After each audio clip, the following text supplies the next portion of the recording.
Hello, +2 result വന്നു. ഇനി ഏത് കോഴ്സ്, എവിടെ പഠിക്കണം, എങ്ങനെ പഠിക്കണം, എന്തിനു പഠിക്കണം തുടങ്ങിയ നിരവധിയായ സംശയങ്ങൾ കാണും. ഇന്ന് ഈ വീഡിയോയിലൂടെ നിങ്ങൾ ഈ സംശയങ്ങൾ ഒരു പരിധിവരെ കുറയ്ക്കാനാണ് ഞങ്ങൾ ശ്രമിക്കുന്നത്. നിങ്ങൾ +2 കഴിഞ്ഞൊരു വിദ്യാർത്ഥിയോ അല്ലെങ്കിൽ മാതാപിതാവോ ആണെങ്കിൽ തീർച്ചയായിട്ടും ഈ വീഡിയോ മുഴുവൻ കാണുക. Welcome to the latest episode of Mallu T talks.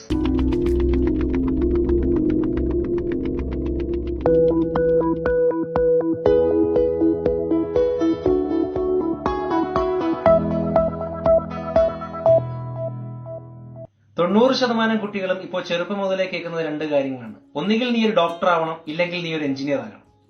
പതിവിൽ നിന്നും ഒട്ടും വിപരീതമല്ലാത്ത രീതിയിൽ മെഡിസിൻ തന്നെ ഞങ്ങളും പറഞ്ഞു തുടങ്ങുകയാണ്. മെഡിസിൻ എന്ന് കേൾക്കുമ്പോൾ തന്നെ എല്ലാവർക്കും അറിയാം MBBS, ആയുർവേദം പഠിക്കാൻ BAMS, ദന്തൽ പഠിക്കാൻ BDS, ഹോമിയോപ്പതി പഠിക്കാൻ BHMS, യുനാനി പഠിക്കാൻ BUMS. ഇങ്ങനെ ഇത് എല്ലാവർക്കും വളരെ സുപരിചിതമായതുകൊണ്ട് തന്നെ അതിന്റെ കൂടുതൽ വിശദീകരണത്തിലേക്ക് ഞങ്ങൾ ഈ ഒരു വീഡിയോയിൽ പോകുന്നില്ല. ഇതിന് വേണ്ടുന്ന ഒരു എൻട്രൻസ് പരീക്ഷ ഏതാണെന്ന് ചോദിച്ചാൽ എല്ലാവർക്കും അറിയാം, നീറ്റ് ആണ്, national eligibility come entrance test. ഈ ഒരു കാര്യം പറയുമ്പോൾ ഞാൻ പറയാൻ ആഗ്രഹിക്കുന്നത് മറ്റൊരു കാര്യമാണ്. ഒരുപാട് പേരൻസ് പറഞ്ഞ് ഞാൻ കേട്ടിട്ടുണ്ട്, എന്റെ മകൻ അല്ലെങ്കിൽ മകൾ അവൾ പഠിക്കുന്നുണ്ട് നന്നായിട്ട്, പക്ഷെ അവൾ ഒരു ഡോക്ടർ ആവാൻ പറ്റില്ല, കാരണം എനിക്ക് അതിനുള്ള പൈസയില്ല, എനിക്ക് അത് കൂട്ടിയാൽ കൂടില്ല എന്ന് ഞാൻ ഒരുപാട് പേരൻസ് പറഞ്ഞ് കേട്ടിട്ടുണ്ട്. പക്ഷെ അവരോടാണ് എനിക്ക് പറയാനുള്ളത്, ജിപ്മർ പോലെ ഒരു യൂണിവേഴ്സിറ്റിയിലാണ് അഡ്മിഷൻ കിട്ടുന്നതെങ്കിൽ അവിടെ 10,000 രൂപയിൽ താഴെയാണ് ഫീസ്. ഇനി AIIMS, all India institute of medical science, അവിടെയാണെങ്കിൽ 1,500 രൂപയേ ഉള്ളൂ ഫീസ്. ഇതുപോലെ AFMC, അങ്ങനെ ഒരുപാട് ഓപ്ഷൻസ് ഉണ്ട്. കുട്ടിക്കാലം മുതലേ പണമില്ല എന്ന് പറഞ്ഞ് കേൾപ്പിച്ച് വളർത്താതെ ഇതുപോലെയുള്ള കോളേജുകളെ പറ്റിയല്ലേ നമ്മൾ പറഞ്ഞു കൊടുക്കേണ്ടത്. അങ്ങനെ ഒരു കോളേജിൽ അഡ്മിഷൻ കിട്ടാൻ വേണ്ടി അവരെ മോട്ടിവേറ്റ് ചെയ്യുക. മെഡിക്കൽ ഫീൽഡിൽ വളരെ സുപരിചിതമായ മറ്റൊരു കോഴ്സാണ് നഴ്സിംഗ്. GNM, BSc നഴ്സിംഗ്, ഇതുപോലുള്ള കോഴ്സുകൾ പഠിച്ചാൽ ഇന്ത്യക്ക് അകത്തും പുറത്തും വളരെയധികം ജോലി സാധ്യതകൾ ഉണ്ട്, വളരെ നല്ല ശമ്പളവും. AIIMS, all India institute of medical science പോലെയുള്ള സ്ഥാപനങ്ങളിൽ പഠിക്കണം എന്ന ആഗ്രഹത്തോടുകൂടി വേണം ഇതിന്റെയൊക്കെ എൻട്രൻസ് എക്സാമിനേഷൻസ് നിങ്ങൾ പ്രിപ്പയർ ചെയ്യേണ്ടുന്നത്. ഇന്ത്യൻ മിലിറ്ററിയിൽ പോലും അവസരങ്ങൾ ഏറെയുണ്ട്. അതിനെ പറ്റിയിട്ടുള്ള വിശദ വിവരങ്ങൾ ഈ ഒരു വീഡിയോയിൽ തന്നെ നിങ്ങൾക്ക് കേൾക്കാവുന്നതാണ്. കെമിസ്ട്രി എന്ന വിഷയത്തിൽ കൂടുതൽ താല്പര്യമുള്ളവർക്ക് പോകാൻ പറ്റിയ കോഴ്സുകളാണ് BPharm, DPharm, PharmD എന്നൊക്കെയുള്ളത്. മരുന്നുകളെ പറ്റിയാവും ഇതിൽ കൂടുതൽ പഠിക്കുന്നത്. ഇതിൽ അത്ര സുപരിചിതമല്ലാത്തൊരു കോഴ്സാണ് PharmD. പഠിച്ചിറങ്ങി കഴിഞ്ഞാൽ ഡോക്ടർ എന്ന ടൈറ്റിൽ പേരിനൊപ്പം ചേർക്കാൻ പറ്റുന്ന ഒരു കോഴ്സാണ് PharmD എന്നുള്ളത് പലർക്കും അറിയില്ല. PharmD കംപ്ലീറ്റ് ചെയ്ത ഒരു ഡോക്ടറിന്റെ വാക്കുകൾ നമുക്കൊന്ന് കേൾക്കാം. PharmD പറയുകയാണെന്നുണ്ടെങ്കിൽ അതൊരു 6 ഇയർ കോഴ്സാണ്, ഡ്യൂറേഷൻ ഇന്റഗ്രേറ്റഡ് PG കോഴ്സ്. 4.5 വർഷം തിയറി പോർഷൻസും അടുത്തൊരു 6 മാസം പ്രോജക്റ്റും, മീൻസ് ക്ലിനിക്കൽ പ്രോജക്റ്റ് ആയിരിക്കും. ദെൻ ലാസ്റ്റ് ഒരു 1 ഇയർ ഇന്റേൺഷിപ്പ് ആയിരിക്കും. മെയിൻലി കെമിസ്ട്രിയാണ് കോർ സബ്ജക്റ്റ്. പിന്നെ ഉള്ളത് ഫാർമക്കോളജിയാണ്. പിന്നെ നല്ല കോളേജസിനെ പറ്റി പറയുകയാണെന്നുണ്ടെങ്കിൽ ഇപ്പോൾ JSS കോളേജ് ഊട്ടി, അമൃത കൊച്ചിൻ, പിന്നെ ഇപ്പോൾ നാട്ടിൽ തന്നെ ട്രിവാൻഡ്രത്ത് നോക്കുകയാണെന്നുണ്ടെങ്കിൽ എഴുത്തച്ഛൻ കോളേജുണ്ട്, ശ്രീനാരായണ കോളേജുണ്ട്, പുഷ്പഗിരി ഉണ്ട്, ഇതെല്ലാം നല്ല. അതേപോലെ കോഴിക്കോട് നാഷണൽ, ദേവകി അമ്മ, ഇതെല്ലാം നല്ല കോളേജസാണ്. ബേസിക്കലി സൗത്തിൽ പഠിക്കുന്നതായിരിക്കും ഏറ്റവും നല്ലത്. പിന്നെ എൻട്രൻസ് ഓപ്ഷൻ വേറെ സ്റ്റേറ്റ്സിലൊന്നും എൻട്രൻസ് ഓപ്ഷൻ ഇല്ല. നമ്മുടെ കേരളത്തിൽ നോക്കിയാലും ഗവൺമെൻറ് കീഴിൽ പരിയാരം മെഡിക്കൽ കോളേജിൽ മാത്രമേ PharmD ഓപ്ഷനായിട്ട് അവൈലബിൾ ഉള്ളൂ. അത് LBS രജിസ്റ്റർ ചെയ്തിട്ട് ബേസിക്കലി അതുവഴിയാണ് അതിലേക്ക് പോകുന്നത്. അതേപോലെ കെമിസ്ട്രി താല്പര്യം ഇല്ല എന്നുണ്ടെങ്കിൽ PharmD എന്നല്ല, ഫാർമസി റിലേറ്റഡ് ആയിട്ടുള്ള ഒരു സബ്ജക്ട്സും എടുക്കാതിരിക്കുന്നതായിരിക്കും, ഒരു കോഴ്സും എടുക്കാതിരിക്കുന്നതായിരിക്കും നല്ലത്. പിന്നെ ജോബ് ഓപ്പർച്യൂണിറ്റീസിനെ പറ്റി പറയാമെന്നുണ്ടെങ്കിൽ ഇനിഷ്യലി ഒരു 1 ഇയർ ഞാനും ക്ലിനിക്കൽ റിസർച്ച് വർക്ക് ചെയ്തു. റിസർച്ച് വർക്ക് ചെയ്തതിന് ശേഷമാണ് ഞാൻ ഫാർമക്കോളജിസ്റ്റായിട്ട് ഇവിടെ ജോയിൻ ചെയ്യുന്നത്. ഓപ്ഷൻസ് പറയാമെന്ന് നമുക്ക് റിസർച്ച് ഫീൽഡിലേക്ക് കയറാൻ പറ്റും. അതിനുശേഷം നോക്കിക്കഴിഞ്ഞാൽ ഫാർമക്കോ വിജിലൻസ് എന്ന് പറഞ്ഞൊരു സെപ്പറേറ്റ് ഡിവിഷനുണ്ട്. മീൻസ് കേസ് അനാലിസിസ്, ഈ ഇൻഷുറൻസ് കമ്പനികൾക്ക് വേണ്ടിയിട്ടും പുറത്തുള്ള വലിയ വലിയ ഹോസ്പിറ്റലുകൾക്ക് വേണ്ടിയിട്ടുള്ള അവരുടെ കേസസ് അനലൈസ് ചെയ്ത് കൊടുക്കുക, അതാണ് ഫാർമക്കോ വിജിലൻസ് ബേസിക്കലി വരുന്നത്. പിന്നെ വരുന്നത് ഞാനിപ്പോൾ പറഞ്ഞ പോലെ ക്ലിനിക്കൽ ഫാർമക്കോളജിസ്റ്റായിട്ട് വർക്ക് ചെയ്യാൻ പറ്റും. അത് നമുക്ക് ഇഷ്ടമുള്ളൊരു ഡിപ്പാർട്ട്മെൻറ്റ് പോലെ നമുക്ക് തിരഞ്ഞെടുക്കും. അപ്പോൾ എനിക്ക് താല്പര്യം ഓങ്കോളജി ആയിരുന്നു, അതുകൊണ്ട് ഞാൻ ഓങ്കോളജി എടുത്തു. ഇപ്പോൾ കാർഡിയോളജി നമ്മുടെ താല്പര്യം അനുസരിച്ച് നമുക്ക് എടുത്ത് പോവാം. അതേപോലെ തന്നെ പിന്നെ ഓപ്ഷൻ ഉള്ളത് ടീച്ചിങ്, പഠിപ്പിക്കാൻ താല്പര്യമുള്ളവർക്ക് പഠിപ്പിക്കാൻ പോകാം. PG ഡിഗ്രി ആയതുകൊണ്ട് തന്നെ എല്ലാം. പിന്നെ PSCയിൽ അവർ നമ്മളെ കോഴ്സ് അപ്രൂവ്ഡ് ആണ്, പക്ഷേ ഇതുവരെയും വേക്കൻസീസ്, എൻ്റെ അറിവിൽ വേക്കൻസീസ് ഒന്നും വന്നിട്ടില്ല. ഗവൺമെൻറ് വേക്കൻസീസ് വളരെ കുറവാണ്. ബട്ട് ഗ്രാജുവലി വരും എന്ന് തന്നെ പ്രതീക്ഷിക്കാം. അപ്പോൾ ഈ ഒരു 6 ഇയർ കോഴ്സ് ഡ്യൂറേഷൻ അക്സെപ്റ്റ് ചെയ്യാൻ പറ്റുന്ന, പിന്നെ കെമിസ്ട്രി നല്ല രീതിയിൽ ഹാൻഡിൽ ചെയ്യാൻ പറ്റുന്ന, പഠിക്കാൻ താല്പര്യമുള്ളവർക്ക് എടുക്കാൻ പറ്റിയ ഒരു കോഴ്സ് തന്നെയാണ്. അത്യാവശ്യം നല്ല ജോബ് ഓപ്പർച്യൂണിറ്റീസും എല്ലാം കിട്ടുന്നുണ്ട്. ബേസിക്കലി ഒരു ഡിഫറെൻ്റ് ആയിട്ട് ഫീൽഡിൽ താല്പര്യമുള്ളവർക്ക് ഇത് ചൂസ് ചെയ്യും. മെഡിക്കൽ വിഭാഗത്തിൽ തന്നെ ജോബ് ഓറിയന്റഡ് ആയിട്ടുള്ള കോഴ്സുകളാണ് paramedical courses. Bachelor of physiotherapy, bachelor of operation theatre technology, BSc optometry, BSc radiography, BSc MLT, BSc X-ray technology, BSc anaesthesia technology, അങ്ങനെ. പക്ഷെ ഇതിൽ പല വിഭാഗങ്ങളും അത്ര കണ്ട് ആർക്കും സുപരിചിതമല്ല എന്നതാണ് വാസ്തവം. BSc ഒപ്റ്റോമെട്രി കഴിഞ്ഞ ഒരാളുടെ വാക്കുകളിലൂടെ അതെന്താണ് എന്ന് നമുക്കൊന്ന് മനസ്സിലാക്കാം. ഒരു ഒപ്റ്റോമെട്രിസ്റ്റ് എന്ന് പറയുന്നത് ഒരു പ്രൈമറി ആയിട്ടുള്ളൊരു ഐ കെയർ പ്രൊഫഷണലാണ്. ഡോക്ടർ ഓഫ് ഒപ്റ്റോമെട്രിനെ ഓടി എന്നാ പറയുന്നത്. ഈ BSc ഒപ്റ്റോമെട്രി കഴിഞ്ഞ് MSCയോ അല്ലെങ്കിൽ അതുപോലെ പഠിക്കുന്നത് ഇതാണ് ഡോക്ടർ ഓഫ് ഒപ്റ്റോമെട്രി. അതൊരു ഡോക്ടേഴ്സ് ഡിഗ്രി തന്നെയാണ്. ഈ BSc കോഴ്സ് നമുക്ക് 4 കൊല്ലമാണ് ഉള്ളത്. ഒപ്റ്റോമെട്രിക്ക് മെയിനായിട്ട് വരുന്നത് ഈ ഡിപ്ലോമ കോഴ്സ് ഉണ്ട്, BSc ഉണ്ട്. അത് കഴിഞ്ഞ് നമുക്ക് MSc ചെയ്യാം, OD ചെയ്യാം. BSc കഴിഞ്ഞിട്ട് ഏതെങ്കിലും നമ്മൾ പഠിച്ചൊരു സബ്ജക്ട്സിൽ ഫെലോഷിപ്പ് എടുക്കാം. ഒപ്റ്റിക്കൽ ഫീൽഡിൽ മെയിനായിട്ട് വരുന്ന 3 പ്രൊഫഷൻസ്, ഒന്ന് ഒപ്റ്റീഷ്യൻ, ഒപ്റ്റോമെട്രിസ്റ്റ്, പിന്നെ ഒഫ്താൽമോളജിസ്റ്റാണ്. ഒപ്റ്റീഷ്യൻ എന്ന് പറയുമ്പോൾ നമ്മുടെ കണ്ണാടിക്കടയിൽ പോകുമ്പം അല്ലെങ്കിൽ ഒരു ഒപ്റ്റിക്കൽ ഷോപ്പ് എന്ന് തന്നെ നമ്മൾ പറയില്ല, അവിടെ പോകുമ്പോൾ നമുക്ക് കണ്ണിന് ടെസ്റ്റ് ചെയ്യുന്ന ഒരാൾ, അയാൾക്ക് പക്ഷേ നമ്മളുടെ കണ്ണിന് എന്തെങ്കിലും ഡിസീസസോ എന്തെങ്കിലും ഉണ്ടെന്നുണ്ടെങ്കിൽ ഒരു ഡയഗ്നോസിസ് ചെയ്യാനുള്ളത് പറ്റത്തില്ല. അപ്പോൾ ഒപ്റ്റോമെട്രിസ്റ്റ് എന്ന് പറയുമ്പം ഒരു ഒപ്റ്റീഷ്യനും പിന്നെ ഒരു half of an I doctor എന്ന് വേണമെങ്കിൽ പറയാം. അതോടെ മിക്സ് ആക്കിയതാണ് ഒരു ഒപ്റ്റോമെട്രിസ്റ്റ്. ഇപ്പോൾ ഒഫ്താൽമോളജിസ്റ്റ് എന്ന് പറയുന്നത് ഒരു പെർഫെക്റ്റ് ഐ ഡോക്ടറാണ്. ഒപ്റ്റോമെട്രിയിൽ മെയിനായിട്ട് പഠിക്കാനുള്ളത് ഒരു സിലബസ് എന്ന് പറയുമ്പോൾ ഫസ്റ്റ് ഇയറിൽ കണ്ണിൻ്റെ ഫുൾ അനാറ്റമി, ഫിസിയോളജി പഠിക്കാനുണ്ട്. പിന്നെ ബേസിക് ആയിട്ടുള്ള ബയോകെമിസ്ട്രി, ഒപ്റ്റിക്കലായിട്ടുള്ള ബയോകെമിസ്ട്രി, ഫിസിക്സ് പഠിക്കാനുണ്ട്, ഒപ്റ്റിക്സ് പഠിക്കാനുണ്ട്. നമ്മൾ +1 +2 ടൈപ്സ് ഓഫ് ലെൻസസ് ഒക്കെ പഠിക്കത്തില്ലേ, അതൊക്കെ കോൺകേവും കോൺവെക്സും ഒക്കെ കുറച്ച് ഡീറ്റെയിൽഡ് ആയിട്ട് നമുക്ക് പഠിക്കേണ്ടി വരും. പിന്നെ ഓരോരോ ലെൻസ്, അതിൻ്റെ മേക്കിങ്, മാനുഫാക്ചറിങ്, പിന്നെ ലെൻസസിൻ്റെ ടൈപ്സ്, കോണ്ടാക്ട് ലെൻസ് എങ്ങനെയാണ് ഉണ്ടാക്കുന്നത്, അതൊക്കെ നമുക്ക് പഠിക്കാനുള്ളത്. പിന്നെ ഐയുടെ ഡിസീസസിനെ കുറിച്ച് ഒരുപാട് പഠിക്കാനുണ്ട്. പിന്നെ ഐ എക്സാമിനേഷൻ എങ്ങനെയൊക്കെയാണ് ചെയ്യേണ്ടത്, ഓരോരോ മെഷീൻസ് എങ്ങനെ യൂസ് ചെയ്യണം, അത് പീഡിയാട്രിക്കിലും അതുപോലെ തന്നെ എൽഡർലിയിലും എങ്ങനെയൊക്കെ ചെയ്യണം എന്നുള്ളതിൻ്റെ സെപ്പറേറ്റ് ഒക്കെ പഠിക്കാനുണ്ട്.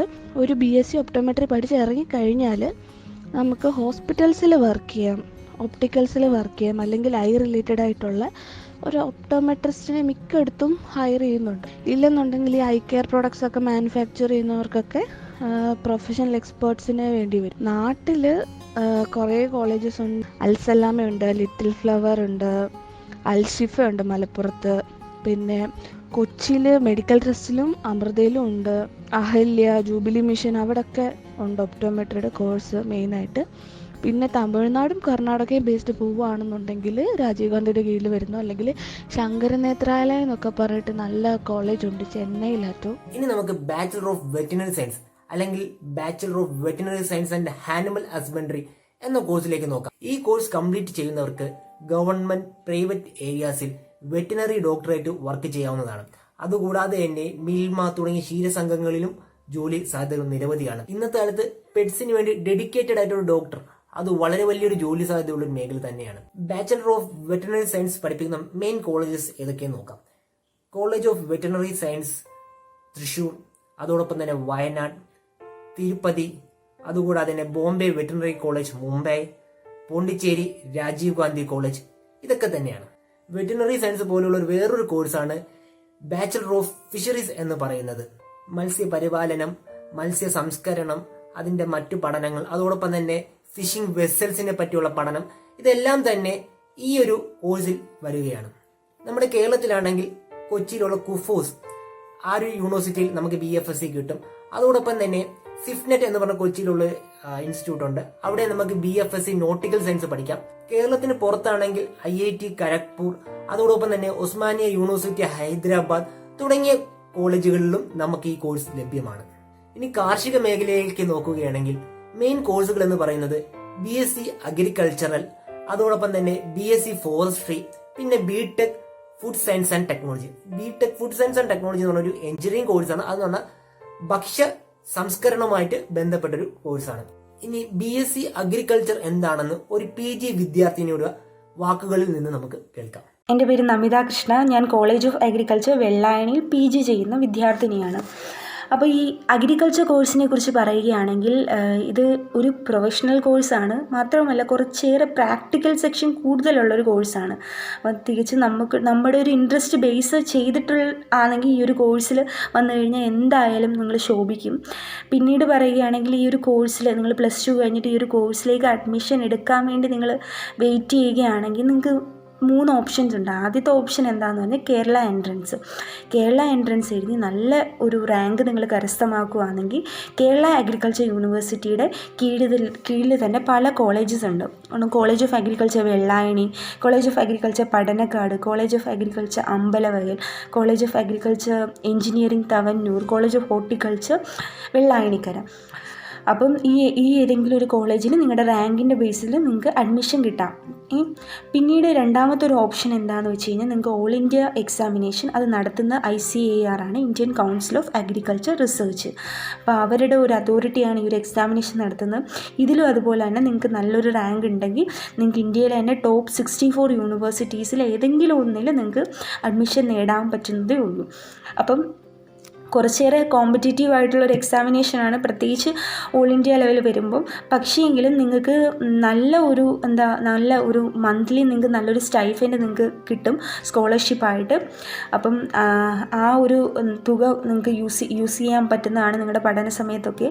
പിന്നീട് അതുപോലെ തന്നെ നിങ്ങൾക്ക് നല്ലൊരു എക്സ്പോഷർ കിട്ടും, ഒരുപാട് ഫെസിലിറ്റീസ് കിട്ടും. ഓൾ ഇന്ത്യ ലെവലാണെങ്കിൽ കേരള അഗ്രികൾച്ചർ യൂണിവേഴ്സിറ്റി അതുപോലെ തന്നെ ഇന്ത്യയിലെ ടോപ്പ് യൂണിവേഴ്സിറ്റീസിലൊന്നാണ്. അവിടെ അഡ്മിഷൻ കിട്ടിയാലും ഏറ്റവും നല്ലതാണ്.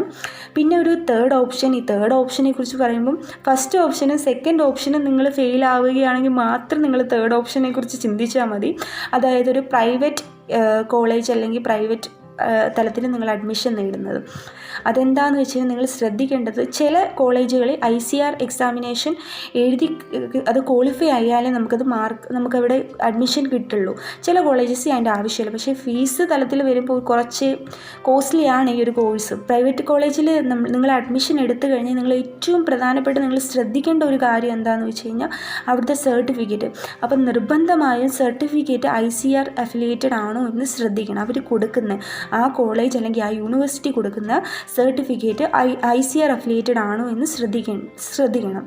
പിന്നീട് അതുപോലെ തന്നെ നിങ്ങൾ ICAR അഫിലിയേറ്റഡ് അല്ലെങ്കിൽ നിങ്ങൾക്ക് ജോബ് അപ്പിയർ ചെയ്യുമ്പോൾ അല്ലെങ്കിൽ ഇൻ്റർവ്യൂ അതുപോലെയുള്ള ജോബ് എക്സാമിനേഷൻസ് ഒക്കെ അപ്പിയർ ചെയ്യുമ്പോൾ അതൊരു പ്രശ്നമായിട്ട് വരും. കാരണം PSC ഒക്കെ നോക്കുന്ന അഗ്രികൾച്ചറിൻ്റെ കേസിൽ ഒരു അക്രീഡിയേഷൻ ഉണ്ടോ അല്ലെങ്കിൽ അഫിലിയേഷൻ ഉണ്ടോ ഈ ഒരു യൂണിവേഴ്സിറ്റിക്ക് എന്നാണ്. അപ്പോൾ അത് നിങ്ങൾ ഉറപ്പുവരുത്തേണ്ട ഒരു കാര്യമാണ്. ജോബ് ഓപ്പർച്യൂണിറ്റീസിനെ കുറിച്ചൊക്കെ പറയുകയാണെങ്കിൽ നിങ്ങളൊരു UG ലെവലൊക്കെ കഴിഞ്ഞ് നിൽക്കുന്നൊരു വിദ്യാർത്ഥി അല്ലെങ്കിൽ ഒരു വിദ്യാർത്ഥിനിയാണെങ്കിൽ നിങ്ങൾക്ക് ഉറപ്പായും അഗ്രികൾച്ചർ ഓഫീസർ, അതൊരു ഗസറ്റഡ് റാങ്കാണ്, PSC വിളിക്കുന്നൊരു എക്സാമാണ്, അതിലേക്ക് കയറാം.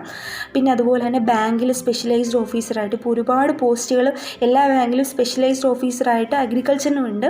അപ്പോൾ അവിടെ നിങ്ങൾക്ക് ജോയിൻ ചെയ്യാം. അപ്പം ഇതൊന്നുമല്ല, നിങ്ങൾ UG കഴിഞ്ഞ് PGക്ക് പോകുന്നൊരു വ്യക്തിയാണെങ്കിൽ നിങ്ങൾക്ക് ഒരുപാട് ബോർഡുകൾ, അതായത് silk board, coffee board, tea board, food corporation of India, ഇങ്ങനെ ഒരുപാട് ബോർഡുകളിൽ നിങ്ങൾക്ക് പോസ്റ്റുകളുണ്ട്. അവിടെയും പിന്നെ നമ്മുടെ കേരളത്തിൻ്റെ കാര്യം പറയുകയാണെങ്കിൽ നമ്മുടെ ഇപ്പം ഗവൺമെൻറ് ഒരുപാട് കൃഷിയുടെ കാര്യത്തിൽ ഒരുപാട് ഇന്നോവേറ്റീവ് ഐഡിയാസ് ആയിട്ട് മുന്നോട്ട് വരുന്നുണ്ട്. അതുകൊണ്ട് തന്നെ സുഭിക്ഷ കേരളം, ഹരിത കേരളം മിഷൻ, ഇതുപോലുള്ള ഒരുപാട് മിഷൻസിൻ്റെയും പാർട്ടായിട്ട് നിങ്ങൾക്ക് പ്രവർത്തിക്കാൻ പറ്റും. PhD ചെയ്യാൻ ആഗ്രഹിക്കുന്ന ഒരു വ്യക്തിയാണെങ്കിൽ ഉറപ്പായിട്ടും നിങ്ങൾക്ക് നല്ലൊരു പ്രൊഫസർ ലെവലിലും അസിസ്റ്റൻറ്റ് പ്രൊഫസർ ലെവലിലും ഒക്കെ നിങ്ങൾക്ക് ശോഭിക്കാം. അതുപോലെ തന്നെ ഈ ICAR തന്നെ വർഷാവർഷം നടത്തുന്ന ഒരു എക്സാമുണ്ട്. അതുവഴി റിക്രൂട്ട് ആയിക്കഴിഞ്ഞാൽ നിങ്ങൾക്കൊരു സയൻറ്റിസ്റ്റ് പോസ്റ്റിൽ ഒരുപാട് റിസർച്ച് ഇൻസ്റ്റിറ്റ്യൂട്ടുകളുണ്ട് ഇന്ത്യ മൊത്തത്തിൽ. അപ്പോൾ അവിടെ എവിടെയെങ്കിലും നിങ്ങൾക്കൊരു സയൻറ്റിസ്റ്റ് ആയിട്ട് അല്ലെങ്കിൽ ഒരു റിസർച്ച് ഫെല്ലോ ആയിട്ട് നിങ്ങൾക്ക് അവിടെ വർക്ക് ചെയ്യാൻ പറ്റും. നിങ്ങൾക്ക് വലിയൊരു എക്സ്പോഷർ കിട്ടും. അത് മാത്രമല്ല ഇന്ത്യക്ക് പുറത്തും നിങ്ങൾക്ക് ഒരുപാട് ചാൻസുകൾ നിങ്ങൾക്ക് ഉണ്ട്. പിന്നീട് പറയുകയാണെങ്കിൽ നിങ്ങൾക്ക് ഇനി ഇതൊന്നും അല്ല താല്പര്യം, നിങ്ങൾക്ക് ഏറ്റവും ഇൻസ്പയറിംഗ് ആയിട്ടുള്ളൊരു പോസ്റ്റ് അല്ലെങ്കിൽ ഏറ്റവും ഇൻസ്പയറിംഗ് ആയിട്ടുള്ളൊരു വഴി എന്താണെന്ന് പറഞ്ഞാൽ നമുക്ക് അറിയാം, നമ്മുടെ പത്തനംതിട്ട കളക്ടർ PB നൂർ സാർ, അതുപോലെ തന്നെ doctor Sajith Kumar sir, Kasaragod collector, അവരെല്ലാം അഗ്രികൾച്ചർ ഗ്രാജുവേറ്റ് ആണ്. അപ്പോൾ നിങ്ങൾക്ക് IAS എന്ന് പറയുന്നത് അതൊരു എയിം, നിങ്ങൾക്ക് നല്ലൊരു എയിം ചെയ്യാൻ പറ്റിയൊരു ഒന്നാണ്. നിങ്ങൾക്ക് ഇൻട്രസ്റ്റ് ഉണ്ടെങ്കിൽ അത് നിങ്ങൾക്ക് എയിം ചെയ്യാം. വേറെ ഒന്നും കൊണ്ടല്ല, അഗ്രികൾച്ചർ ഒരു ഓപ്ഷണൽ സബ്ജക്റ്റ് ആയിട്ട് എടുത്ത് നിങ്ങൾക്ക് IASൽ നല്ലപോലെ പ്രിപ്പയർ ചെയ്യാൻ പറ്റും. അപ്പം നിങ്ങൾക്ക് എന്തെങ്കിലും ഒരു ഡൗട്ട് ഉണ്ടെങ്കിൽ നിങ്ങൾക്ക് താഴെ കമൻറ്റ് ബോക്സിൽ കമൻറ്റ് ചെയ്ത് ചോദിക്കാം. നമ്മൾ ഉറപ്പായിട്ടും റിപ്ലൈ തരുന്നതായിരിക്കും. ഇത്രയും നേരം നമ്മൾ കേട്ട പല കോഴ്സുകളും സയൻസ് റിലേറ്റഡ് ആയിട്ടുള്ള 4 years പ്രൊഫഷണൽ കോഴ്സുകളാണ്. എന്നാൽ നമുക്കറിയാവുന്ന 3 കൊല്ലത്തെ BSc കോഴ്സുകളുണ്ട്. അതായത് BSc chemistry, physics, biology, maths അങ്ങനെ തുടങ്ങിയ കോഴ്സുകൾ. അതോടൊപ്പം തന്നെ ഈ കോഴ്സിന്റെ കോമ്പിനേഷൻസ് അല്ലെങ്കിൽ ഈ കോഴ്സിന്റെ വകഭേദങ്ങളായ നിരവധിയായ മറ്റ് കോഴ്സുകളും നമുക്ക് അറിയാവുന്നതാണ്. പലപ്പോഴും നമ്മൾ സാധാരണക്കാർക്ക് BSc കോഴ്സിന്റെ ജോലി സാധ്യതകളെ പറ്റി അത്ര കണ്ട് അറിയണമെന്നില്ല. ഉദാഹരണം പറയുകയാണെങ്കിൽ ഫിസിക്സ് കഴിഞ്ഞ ഒരാൾക്ക് MSc എടുക്കുകയാണെങ്കിൽ അദ്ദേഹത്തിന് ISRO, DRDO തുടങ്ങിയ സ്ഥാപനങ്ങളിൽ സയന്റിസ്റ്റ് അല്ലെങ്കിൽ എഞ്ചിനീയറിംഗ് പോസ്റ്റിൽ വർക്ക് ചെയ്യാൻ സാധിക്കും. അതുകൂടാതെ തന്നെ വേറൊരു ഇതാണ് BSc കെമിസ്ട്രി. നമുക്കറിയാവുന്ന ഒരു കെമിസ്ട്രി പഠിച്ച ഒരാൾക്ക് കെമിസ്റ്റ് അല്ലെങ്കിൽ ലാബ് അസിസ്റ്റന്റ് അല്ലെങ്കിൽ ക്ലിനിക്കൽ റിസർച്ച് അസോസിയേറ്റ് തുടങ്ങിയ ജോബുകളൊക്കെയാണ് നമുക്ക് സാധാരണക്കാർക്ക് അറിയാവുന്നത്. പക്ഷെ ഇവർക്ക് നല്ലൊരു ജോബ് ഓപ്പർച്യൂണിറ്റി നമ്മുടെ കെമിക്കൽ ഇൻഡസ്ട്രിയിലുണ്ട്, അതായത് കെമിക്കൽ പ്ലാന്റുകളിലുണ്ട്. അതായത് പ്ലാന്റ് ഓപ്പറേറ്റർ എന്നൊരു വേക്കൻസി അവരെ കാത്തിരിക്കുകയാണ്. കേരളത്തിനകത്ത് തന്നെ KMML തുടങ്ങിയ കെമിക്കൽ പ്ലാന്റുകളിൽ പ്ലാന്റ് ഓപ്പറേറ്റർ തസ്തികകളിൽ BSc കെമിസ്ട്രിക്കാരെയും അല്ലെങ്കിൽ ഡിപ്ലോമ ഇൻ കെമിക്കൽ എഞ്ചിനീയറെയാണ് വിളിക്കുന്നത്. അതോടൊപ്പം തന്നെ രാഷ്ട്രീയ ഫെർട്ടിലൈസേഴ്സ് കെമിക്കൽ ലിമിറ്റഡ്, BScയോടൊപ്പം തന്നെ MSc ഇന്റഗ്രേറ്റ് ചെയ്ത ഇന്റഗ്രേറ്റഡ് കോഴ്സുകൾ നമ്മുടെ IITകളിൽ അവൈലബിൾ ആണ്. BScയിൽ വരുന്ന മറ്റൊരു കോഴ്സാണ് കമ്പ്യൂട്ടർ സയൻസ്. IT മേഖലയിൽ നല്ല ജോലി സാധ്യതകൾ ഉള്ള ഒരു കോഴ്സാണത്. സോഫ്റ്റ്വെയർ എഞ്ചിനീയർ, ഡെവലപ്പർ തുടങ്ങി നിരവധിയായ ജോലി സാധ്യതകളാണ്. ഇതോടൊപ്പം ചേർത്ത് വായിക്കാൻ പറ്റുന്ന വേറൊരു കോഴ്സാണ് BCA, bachelor of computer application. BScയിൽ നമുക്ക് അത്ര പരിചിതമല്ലാത്തൊരു കോഴ്സാണ് BSc സ്റ്റാറ്റിസ്റ്റിക്സ് എന്ന് പറയുന്നത്. അതിനെപ്പറ്റി കേൾക്കാം. BSc സ്റ്റാറ്റിസ്റ്റിക്സ് എന്ന് പറഞ്ഞാൽ it's A study of probability and permutation എന്നാണ്. സ്റ്റാറ്റിസ്റ്റിക്സ് എന്ന് പറയുമ്പോൾ തന്നെ നമുക്ക് മെയിനായിട്ട് ഓർമ്മ വരുന്ന പ്രഡിക്ഷൻ ആണ്. സ്റ്റാറ്റിസ്റ്റിക്സ് എന്ന് പറഞ്ഞാൽ നമുക്ക് ഒരു മാത്തമാറ്റിക്സിന്റെ ആപ്ലിക്കേഷൻ ലെവൽ എന്ന് വേണമെങ്കിൽ പറയാം. BSc സ്റ്റാറ്റിസ്റ്റിക്സ് പഠിക്കുന്നത് കാരണം നമുക്കൊരു ബിസിനസ് അനലിസ്റ്റോ ഡേറ്റ അനലിസ്റ്റോ റിസർച്ച് ഓഫീസറോ ആകാൻ പറ്റും. ഫർദറായിട്ട് പഠിക്കാൻ താല്പര്യമുള്ളവരാണെങ്കിൽ BSc സ്റ്റാറ്റിസ്റ്റിക്സ് കംപ്ലീറ്റ് ചെയ്തിട്ട് MSc സ്റ്റാറ്റിസ്റ്റിക്സോ MSc ആക്ച്വൽ സയൻസോ MSc ഡെമോഗ്രഫിയോ MSc ബയോ സ്റ്റാറ്റിസ്റ്റിക്സോ എടുത്ത് പഠിക്കുന്നതാണ്. ഇതിനൊക്കെ ജോബ് ഓപ്പർച്യൂണിറ്റീസ് കൂടുതലാണ്. ഇനി BSc സ്റ്റാറ്റിസ്റ്റിക്സിലെ ഓപ്പർച്യൂണിറ്റീസ് എന്തൊക്കെയാണെന്ന് ചോദിച്ചെങ്കിൽ ഗവൺമെന്റ് സെക്ടറിൽ നിന്ന് കൺസ്യൂമർ പ്രൈസിനെ കുറിച്ച് റിസർച്ച് ചെയ്യാനും എക്കണോമിക് ഫ്ലക്ച്വേഷനെ കുറിച്ച് പഠിക്കാനും പോപ്പുലേഷന്റെ ട്രെൻഡിനെ കുറിച്ച് മനസ്സിലാക്കാനും സ്റ്റാറ്റിസ്റ്റീഷ്യൻസിന് ആവശ്യമാണ്. ഇതിനുവേണ്ടി ഇന്ത്യൻ സ്റ്റാറ്റിസ്റ്റിക്കൽ സർവീസിലേക്ക് UPSC മുഖേന റിക്രൂട്ട്മെന്റ് നടക്കുന്നതാണ്. ഇത് മാത്രമല്ല, പ്രൈവറ്റ് സെക്ടറിലാണെങ്കിൽ മാർക്കറ്റിംഗ് മേഖല, ഇൻഷുറൻസ് ഫീൽഡ് ആൻഡ് IT സെക്ടറിലേക്ക് സ്റ്റാറ്റിസ്റ്റീഷ്യൻസിന് ആവശ്യമാണ്. BSc സ്റ്റാറ്റിസ്റ്റിക്സ് പഠിക്കാൻ ടോപ്പ് കോളേജസ് എന്തൊക്കെയാണെന്ന് ചോദിക്കുവാണെങ്കിൽ Saint Xavier's Ahmedabad, Christ University Bangalore, Loyola college Chennai, Madras Christian college. +2 science ആകട്ടെ, ഹ്യൂമാനിറ്റീസ് ആകട്ടെ, കൊമേഴ്സ് ആകട്ടെ, ഇനി ഏത് സ്ട്രീം ആണെങ്കിലും മുന്നോട്ടുള്ള പഠനത്തിന് ഏറ്റവും മികച്ച ഒരു കോഴ്സ് തന്നെയാണ് BA കോഴ്സുകൾ. BA ഡിഗ്രി അല്ലേ, അതിനെപ്പറ്റി എല്ലാം ഞങ്ങൾക്ക് അറിയാം എന്നൊരു ചിന്തയാണ് പലരിലും കണ്ടിട്ടുള്ളത്. എന്നാൽ HSW പോലുള്ള എൻട്രൻസ് എക്സാമിനേഷനെ പറ്റി അറിയാമോ എന്ന് ചോദിച്ചാൽ ഈ പറയുന്ന ആളുകൾക്ക് തന്നെ അറിയണമെന്നില്ല. Humanities and social service entrance examination IIT Madras വർഷാവർഷം നടത്തുന്ന എൻട്രൻസ് പരീക്ഷയാണ്. IIT പോലെ ഒരു ഇൻസ്റ്റിറ്റ്യൂട്ടിൽ ഹ്യൂമാനിറ്റീസ് പഠിക്കാം എന്നുള്ള വിവരം പലർക്കും അറിയില്ല. ഓരോരുത്തരുടെയും അഭിരുചി അനുസരിച്ച് വേണം BA പോലൊരു കോഴ്സ് തിരഞ്ഞെടുക്കാനായിട്ട്. +2 ഏത് സ്ട്രീം എടുത്ത ഒരു വിദ്യാർത്ഥിക്കും BA കോഴ്സസ് അപ്ലൈ ചെയ്യാവുന്നതാണ്. Main course plus supplementary course, അതാണ് BA കോഴ്സിന്റെ സിലബസ് എന്ന് പറയുന്നത്. കേരള ഗവൺമെന്റിന്റെ അണ്ടറിൽ വരുന്ന Kerala university, MG university, Calicut university and Kannur university, ഈ യൂണിവേഴ്സിറ്റീസ് എല്ലാം തന്നെ BA കോഴ്സസ് പ്രൊവൈഡ് ചെയ്യുന്നുണ്ട്. സോ നിങ്ങൾ സ്റ്റുഡൻസ് ഒരു കാര്യം മാത്രം ശ്രദ്ധിച്ചാൽ മതി. കോഴ്സ് എടുക്കുമ്പോൾ നിങ്ങളുടെ ടേസ്റ്റിനനുസരിച്ച് കോഴ്സ് എടുക്കാൻ ശ്രമിക്കുക. കേരളത്തിന് പുറത്ത് കേന്ദ്ര നിയന്ത്രിത സർവകലാശാലകൾ BA കോഴ്സസ് ഓഫർ ചെയ്യുന്നുണ്ട്. പക്ഷേ സെൻട്രൽ യൂണിവേഴ്സിറ്റീസ് മികച്ച കോഴ്സസ് എപ്പോഴും MAക്ക് മുകളിലായിരിക്കും എന്നുള്ളത് പൊതുവെ കണ്ടുവരുന്നത്. ഡിഗ്രി കോഴ്സിൽ കൺവെൻഷണൽ ആയിട്ടുള്ള degrees like English, Hindi, economics, history, Malayalam, ഇതിന് പുറമെ പല ന്യൂജൻ കോഴ്സസും ഇപ്പൊ യൂണിവേഴ്സിറ്റീസ് പ്രൊവൈഡ് ചെയ്യുന്നുണ്ട്. 5 വർഷം നീണ്ടു നിൽക്കുന്ന BA പ്ലസ് MA ചേരുന്ന ഇന്റഗ്രേറ്റഡ് കോഴ്സ് ഓൾമോസ്റ്റ് എല്ലാ universities like Delhi university, JNU, IFLU, ശാന്തി നികേതൻ, വിശ്വഭാരതി, ഇങ്ങനത്തെ എല്ലാ യൂണിവേഴ്സിറ്റീസും തന്നെ ഈ ഇന്റഗ്രേറ്റഡ് കോഴ്സ് ഓഫർ ചെയ്യുന്നുണ്ട്. 3 വർഷത്തെ കോഴ്സാണ് ചൂസ് ചെയ്യാൻ ആഗ്രഹം എന്നുണ്ടെങ്കിൽ ലൈക്ക് ഇംഗ്ലീഷ്, ഫോറിൻ ലാംഗ്വേജ്, ഇങ്ങനത്തെ സബ്ജക്ട്സ് ഒക്കെ ആണെങ്കിൽ IFLU will be the better choice. BAക്ക് വേണ്ടി നമ്മൾ ഒരു കോളേജ് സെലക്ട് ചെയ്യുമ്പോൾ ബിയോണ്ട് സബ്ജക്ട് നമ്മൾ നോക്കേണ്ട ഒരു ഫാക്ടറാണ് department quality. College may be good, college നല്ലതായിരിക്കാം, പക്ഷേ ഡിപ്പാർട്ട്മെന്റിന് ക്വാളിറ്റി ഉണ്ടാകത്തില്ല. സോ ഡിപ്പാർട്ട്മെന്റ് ക്വാളിറ്റിയുടെ ബേസിസിൽ നമ്മൾ കോളേജ് സെലക്ട് ചെയ്ത് കഴിഞ്ഞ് കഴിഞ്ഞാൽ നമ്മുടെ കോഴ്സിന് ഒരു സ്മൂത്ത്നെസ് ഉണ്ടാവും. ഇപ്പം നിങ്ങളുടെ മനസ്സിലൊരു ക്വസ്റ്റ്യൻ ഉണ്ടാവും, എങ്ങനെ നമുക്ക് ഡിപ്പാർട്ട്മെന്റ് ക്വാളിറ്റി ഐഡന്റിഫൈ ചെയ്യാമെന്ന്? Very simple. അതിനാദ്യം ചെയ്യേണ്ടത് ആ പെർട്ടിക്കുലർ ഡിപ്പാർട്ട്മെന്റിലെ ഫാക്കൽറ്റീസിന്റെ ക്വാളിഫിക്കേഷൻ മനസ്സിലാക്കുക. And the second, academic track record.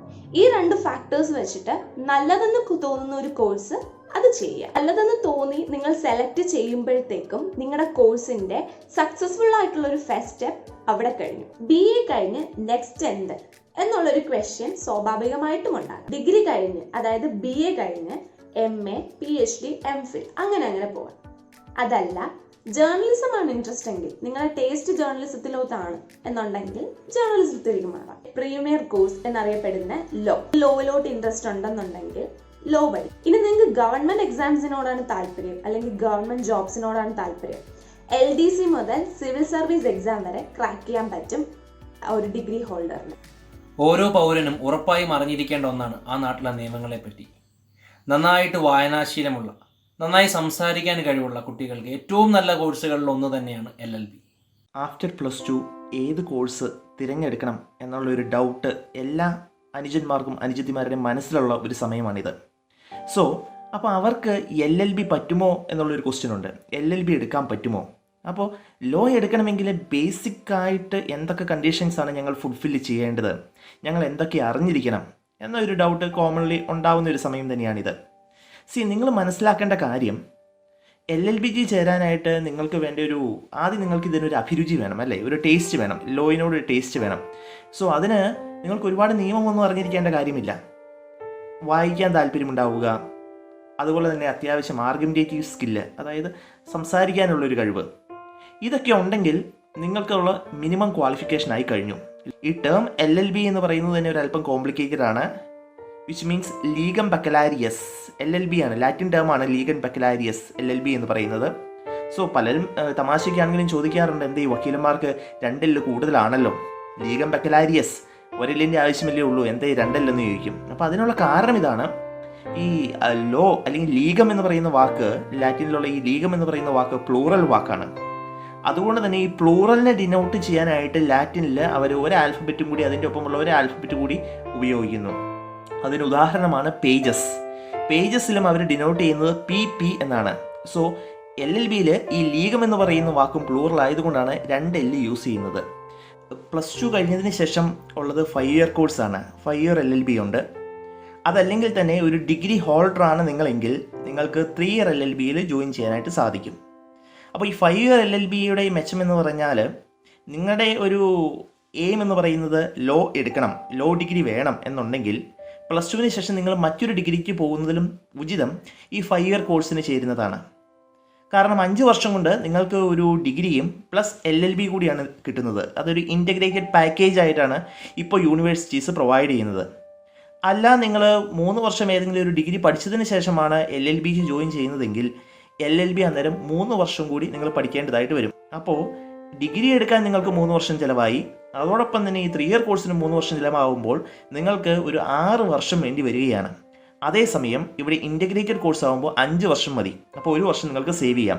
അപ്പോൾ +2 കഴിഞ്ഞിട്ടുള്ള സ്റ്റുഡൻസിന് LLBയോടാണ് അഭിരുചിയെങ്കിൽ നിങ്ങൾ ഒട്ടും സമയം കളയരുത്.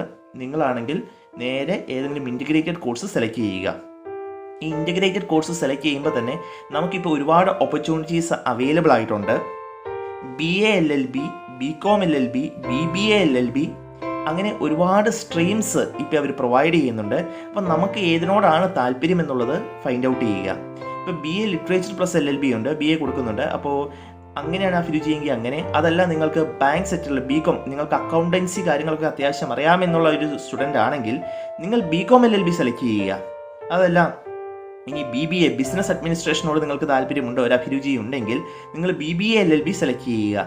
അപ്പോൾ നിങ്ങൾ സെലക്ട് ചെയ്യുമ്പോൾ ഈ ഒരു കാര്യം കൂടി നോട്ട് ചെയ്യേണ്ടതായിട്ടുണ്ട്. 5 ഇയർ കോഴ്സ് ആണ് സെലക്റ്റ് ചെയ്യുന്നതെങ്കിൽ നിങ്ങളുടെ ടേസ്റ്റ് ഏതാണോ അത് ഫൈൻഡ് ഔട്ട് ചെയ്യുക. BA വേണോ, BCom വേണോ, BBA വേണോ എന്നുള്ളത് ഫൈൻഡ് ഔട്ട് ചെയ്തതിന് ശേഷം നിങ്ങൾ അതിന് ആപ്റ്റായിട്ടുള്ള കോളേജസ് സെലക്ട് ചെയ്യുക.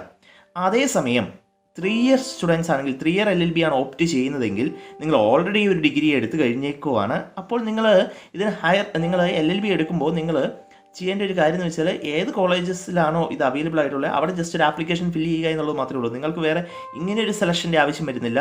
ഒരു ലോ ഡിഗ്രിയാണ് നിങ്ങൾക്ക് കിട്ടാൻ പോകുന്നത്. സോ അത് മാത്രം നോക്കിയാൽ മതി. ബട്ട് 5 ഇയർ സ്റ്റുഡൻസ് കുറച്ചും കൂടി കോൺസെൻട്രേറ്റഡ് ആയിട്ട് ചെയ്യേണ്ടതായിട്ടുണ്ട്. കാരണം അവർക്കൊരു ഡിഗ്രി പ്ലസ് LLB ആയതുകൊണ്ട് ഏതാണ് നിങ്ങൾക്ക് താല്പര്യം എന്നുള്ളതും കൂടി ഒന്ന് ഫൈൻഡ് ഔട്ട് ചെയ്യുന്നത് ഒരുപാട് ഉചിതമായിരിക്കും. ഇപ്പോൾ BCom LLB ഒക്കെ ആണെങ്കിൽ ബാങ്കിങ് മേഖലയിൽ, ബാങ്കിങ് സെക്ടറിലൊക്കെ നിങ്ങൾക്ക് ജോബ് ഓപ്പർച്യൂണിറ്റീസിന് കുറച്ചും കൂടി ഒരു അഡ്വാൻറ്റേജ് കാണും. കാരണം നിങ്ങൾക്ക് അക്കൗണ്ടിങ് കാര്യങ്ങൾ, ഓഡിറ്റിങ് കാര്യങ്ങൾ എല്ലാം വരുമ്പോൾ നിങ്ങൾക്ക് കുറച്ചും കൂടി നിങ്ങളുടെ പ്രൊഫഷണൽ സ്കില്ല് അല്ലെങ്കിൽ നിങ്ങൾ പഠിച്ച ഈ ഒരു സ്കില്ല് നിങ്ങൾക്ക് അവിടെ യൂസ് ചെയ്യാനായിട്ട് സാധിക്കും. ബാക്കിയുള്ളതിനെ അപേക്ഷിച്ച് വെച്ച് നോക്കുമ്പോൾ നിങ്ങൾക്ക് നിങ്ങളുടെ ഈ ഒരു കപ്പാസിറ്റി കൂടി അവിടെ യൂസ് ചെയ്യാൻ പറ്റുമെന്നുള്ളത് കൊണ്ട് നിങ്ങൾ അതും കൂടി കൺസിഡർ ചെയ്തിട്ട് വേണം ഓപ്റ്റ് ചെയ്യാനായിട്ട്. സോ നിങ്ങൾ ഓൾറെഡി LLB എടുക്കാനായിട്ട് തീരുമാനിച്ചു. അപ്പോൾ ഇനി ഏതൊക്കെ എൻട്രൻസ് എക്സാമിനേഷൻസ് ആണ് ഉള്ളത് എന്നുള്ളതാണ്. ഓൾ ഇന്ത്യ ലെവലിലാണെങ്കിൽ ക്ലാറ്റ്, എയ്ലറ്റ്, പിന്നെ Symbiosis law school entrance examination, പിന്നെ ഒരുപാട് പ്രൈവറ്റ് കോളേജസ്, LSAT ഉണ്ട്, പിന്നെ പ്രൈവറ്റ് കോളേജസ് നടത്തുന്ന എൻട്രൻസ് എക്സാമിനേഷൻസ് ഉണ്ട്. ലൈക്ക് ഡൽഹി യൂണിവേഴ്സിറ്റിയുടെ എക്സാമിനേഷൻ ഉണ്ട്, പിന്നെ ക്രൈസ്റ്റ് ലോ കോളേജിൻ്റെ എക്സാമിനേഷൻസ് ഉണ്ട്. ഇനി കേരളത്തിലോട്ട് വരുമ്പോൾ കേരളത്തിൽ CLE എക്സാമിനേഷനാണ് മെയിൻ എക്സാമിനേഷൻ എന്ന് പറയുന്നത്, കേരള ലോ എൻട്രൻസ് എക്സാമിനേഷൻ. അതിന് പുറമേ ആയിട്ട് കൊച്ചിൻ യൂണിവേഴ്സിറ്റി നടത്തുന്ന എൻട്രൻസ് എക്സാമിനേഷൻ ഉണ്ട്, പിന്നെ കേരള ലോ അക്കാഡമിയുടെ എൻട്രൻസ് എക്സാമിനേഷൻ ഉണ്ട്. ഇതാണ് കേരളത്തിലോട്ട് വരുമ്പോഴുള്ള എൻട്രൻസ് എക്സാമിനേഷൻസ്. പിന്നെ ഒരുപാട് പ്രൈവറ്റ് കോളേജസ് ഈ പറയുന്ന റാങ്കിങ്ങിൻ്റെ അടിസ്ഥാനത്തിൽ, അതായത് ക്ലാറ്റ് വഴി കിട്ടിയ മാർക്കിൻ്റെ അടിസ്ഥാനത്തിൽ, അതുപോലെ തന്നെ CLE വഴി കിട്ടിയ മാർക്കിൻ്റെ അടിസ്ഥാനത്തിലൊക്കെ സെലക്ഷൻസ് പ്രൊവൈഡ് ചെയ്യുന്നുണ്ട്. ഇനിയുള്ളത് എന്താണ് ഫ്യൂച്ചർ ഓപ്പർച്യൂണിറ്റീസ് ആഫ്റ്റർ LLB എന്നുള്ളത് ഒരു മെയിൻ ക്വസ്റ്റ്യൻ ആണ്. സോ നമുക്ക് പേടിക്കാനായിട്ടൊന്നുമില്ല. Because there are many opportunities are there. Like first one എന്ന് പറയുന്നത് നമ്മൾ ദാറ്റ് ഈസ് എക്സാം പാസ്സായി കഴിഞ്ഞിട്ടുണ്ടെങ്കിൽ, ദാറ്റ് ഈസ് LLB ക്വാളിഫൈഡ് ആയിട്ടുണ്ടെങ്കിൽ നമുക്ക് പ്രാക്ടീസ് ചെയ്യാം. ആസ് എ ലോയർ നമുക്ക് പ്രാക്ടീസ് ചെയ്യാനായിട്ട് പറ്റും. So as a civil lawyer, criminal lawyer, അല്ലെങ്കിൽ in the field of taxation field, അല്ലെങ്കിൽ ഇപ്പോൾ എമേർജിംഗ് ആയിട്ടുള്ള ഭയങ്കര ഡിമാൻഡുള്ള ഒരു ഏരിയ ആണ് സൈബർ ഫീൽഡ്. അവിടെ നമുക്ക് പ്രാക്ടീസ് ചെയ്യാനായിട്ട് സാധിക്കും. So as A practising lawyer നമുക്ക് പ്രാക്ടീസ് ചെയ്യാം. രണ്ടാമത്തെ ഏരിയ എന്ന് പറയുന്നത് കോർപ്പറേറ്റ് സെക്ടറാണ്. ഇനിയിപ്പോൾ കമ്പനീസിൽ നമുക്ക് ആസ് എ ലീഗൽ അഡ്വൈസറായിട്ട് അല്ലെങ്കിൽ അവിടെ ലോ ഓഫീസറായിട്ട് നമുക്ക് വർക്ക് ചെയ്യാനായിട്ട് സാധിക്കും. ഈവൻ തേർഡ് ആസ്പെക്റ്റ് എന്ന് പറയുന്നത് നമുക്ക് മുനിസിപ്പൽ മജിസ്ട്രേറ്റ് ടെസ്റ്റ് എഴുതാനായിട്ട് സാധിക്കുമെന്നുള്ളതാണ്. പിന്നെ UGC നെറ്റ് ക്വാളിഫൈ ചെയ്തിട്ടുണ്ടെങ്കിൽ, ദാറ്റ് ഈസ് ആഫ്റ്റർ LLM നമ്മൾ UGC നെറ്റ് ക്വാളിഫൈ ചെയ്തിട്ടുണ്ടെങ്കിൽ ആസ് എ പ്രൊഫസർ നമുക്ക് കോളേജസിൽ ആസ് എ ഫാക്കൽറ്റി ആയിട്ട് നമുക്ക് കയറാനായിട്ട് സാധിക്കും. പിന്നെ നമുക്ക് ലീഗൽ കറസ്പോണ്ടൻ്റ് ആയിട്ട്, അതായത് ഇനിയിപ്പോൾ ഏതെങ്കിലും ന്യൂസ് പേപ്പറിൽ അല്ലെങ്കിൽ ടെലിവിഷൻ ചാനലിലൊക്കെ നമുക്കാണെങ്കിൽ ആസ് എ ലീഗൽ കറസ്പോണ്ടൻ്റ് ആയിട്ട് നമുക്ക് വർക്ക് ചെയ്യാനായിട്ട് സാധിക്കും. പിന്നെ non governmental institutions, non governmental ഓർഗനൈസേഷൻസിൽ നമുക്ക് വർക്ക് ചെയ്യാനായിട്ട് സാധിക്കും. പിന്നെ ഇനി വേണമെങ്കിൽ നമുക്ക് ലീഗൽ പ്രോസസ് ലീഗൽ ഔട്ട്സോഴ്സിങ്ങിനായിട്ട് നമുക്ക് വേണമെങ്കിൽ വർക്ക് ചെയ്യാനായിട്ട് സാധിക്കും. അങ്ങനെ നമുക്ക് ഒരുപാട് വൈഡർ ആസ്പെക്റ്റിൽ നമുക്ക് ഒരുപാട് ഏരിയാസ് ആണുള്ളത്.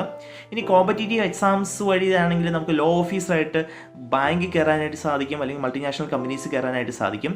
ഇനി വേറെ പബ്ലിക് സർവീസ് കമ്മീഷൻ വഴിയാണെങ്കിൽ അവർ നടത്തുന്ന എക്സാം വഴി നമുക്ക് ജൂനിയർ ലോ ഓഫീസറായിട്ട് അല്ലെങ്കിൽ അസിസ്റ്റൻറ്റ് പബ്ലിക് പ്രോസിക്യൂട്ടറായിട്ടൊക്കെ നമുക്ക് കയറാനായിട്ട് സാധിക്കും.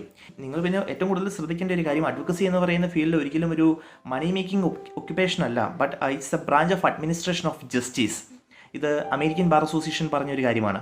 സോ നിങ്ങൾ ശ്രദ്ധിക്കുക, ഇനിഷ്യൽ സ്റ്റേജിൽ അല്പം ഡിഫിക്കൽറ്റീസ് ഉണ്ടാവും. ആസ് എ പ്രാക്ടീസിങ് ലോയർ നിങ്ങൾക്ക് ഓഫീസ് കണ്ടുപിടിക്കുക അങ്ങനെയൊക്കെ ഉണ്ടെങ്കിൽ കൂടി അറ്റ് ദ എൻഡ് ഇത് നല്ല ഇൻട്രസ്റ്റിംഗ് ആയിട്ടുള്ള ഏരിയ തന്നെയാണ്. The primary importance is you should have that interest in it. ഇതുണ്ടെങ്കിൽ നിങ്ങൾക്ക് ഒരുപാട് മുൻപോട്ട് പോകാൻ പറ്റുന്ന, നിങ്ങളെ ഹെൽപ്പ് ചെയ്യുന്ന ഒരു ഫീൽഡ് തന്നെയാണ് ലോ എന്ന് പറയുന്നത്. അപ്പോൾ നിങ്ങൾക്ക് ഒരു സംശയവും വേണ്ട. If you have that an interest, surely you should select the law as your career opportunity. Thank you. +2 കഴിഞ്ഞവർക്ക് ഡിഗ്രി ലെവലിൽ പോകാൻ പറ്റുന്ന മാനേജ്മെന്റ് കോഴ്സുകൾ ചിലതാണ് BBA, ഹോസ്പിറ്റാലിറ്റി മാനേജ്മെന്റ്, അതോടൊപ്പം തന്നെ ഹോട്ടൽ മാനേജ്മെന്റ് തുടങ്ങിയ കോഴ്സുകൾ. ഇനി നമുക്ക് ഫിനാൻസ്, അക്കൗണ്ടിംഗ് കോഴ്സുകൾ ഏതൊക്കെയെന്ന് നോക്കാം.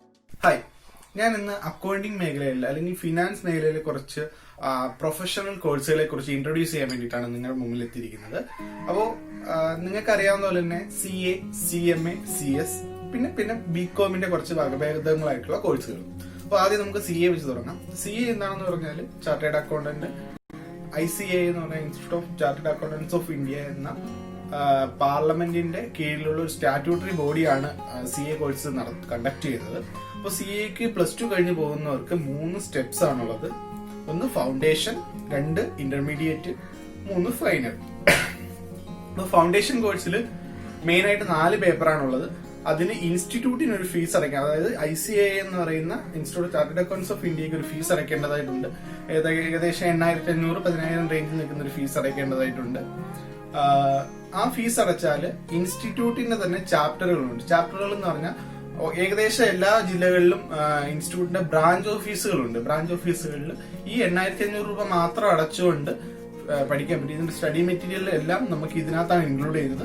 എക്സ്ട്രാ നമ്മൾ അടയ്ക്കേണ്ടി വരുന്നത് എക്സാം ഫീസ് മാത്രമാണ്. പിന്നെ നമുക്ക് ഇന്റർമീഡിയറ്റ് കോഴ്സ് ഉണ്ട്. ഇന്റർമീഡിയറ്റ് കോഴ്സ് എന്ന് പറഞ്ഞാൽ 2 ഗ്രൂപ്പുകളിലായിട്ട് ആകെ 8 പേപ്പറാണ് പഠിക്കാനുള്ളത്. പേപ്പേഴ്സിന്റെ ഒക്കെ വിശദാംശങ്ങൾ ICAI.org കയറിയാൽ നിങ്ങൾക്ക് അറിയാൻ പറ്റും. ഇതിന് 2 ഗ്രൂപ്പാണുള്ളത്. ഏതെങ്കിലും ഒരു ഗ്രൂപ്പ് മാത്രമേ അറ്റ് എ ടൈം എഴുതുന്നുള്ളൂ എന്നുണ്ടെങ്കിൽ 13,000 രൂപയാണ് ഫീസ്. 2 ഗ്രൂപ്പും കൂടെ ഒരുമിച്ചാണ് എഴുതുന്നതെന്നുണ്ടെങ്കിൽ 18,000 രൂപ ഫീസ് കൊടുക്കേണ്ടി വരും. ഇന്റർമീഡിയറ്റ് കംപ്ലീറ്റ് ചെയ്താൽ ഉടനെ 3 വർഷത്തെ ആർട്ടിക്കിൾഷിപ്പ് ഏതെങ്കിലും പ്രാക്ടീസിംഗ് ചാർട്ടേഡ് അക്കൗണ്ടന്റിന്റെ കീഴിൽ 3 വർഷത്തെ ആർട്ടിക്കിൾഷിപ്പ് കംപ്ലീറ്റ് ചെയ്യേണ്ടതുണ്ട്. അതുപോലെ തന്നെ ആർട്ടിക്കിൾഷിപ്പ് 2.5 വർഷം കംപ്ലീറ്റ് ചെയ്യുമ്പോൾ ഫൈനൽ എക്സാമിന് അപ്ലൈ ചെയ്യാം. ഫൈനൽ എക്സാമിന്റെ അപ്ലിക്കേഷൻ ഫീസ് ഫൈനൽ കടമ്പയിലേക്കുള്ള അപ്ലിക്കേഷൻ ഫീസ് 22,000 രൂപയാണ്.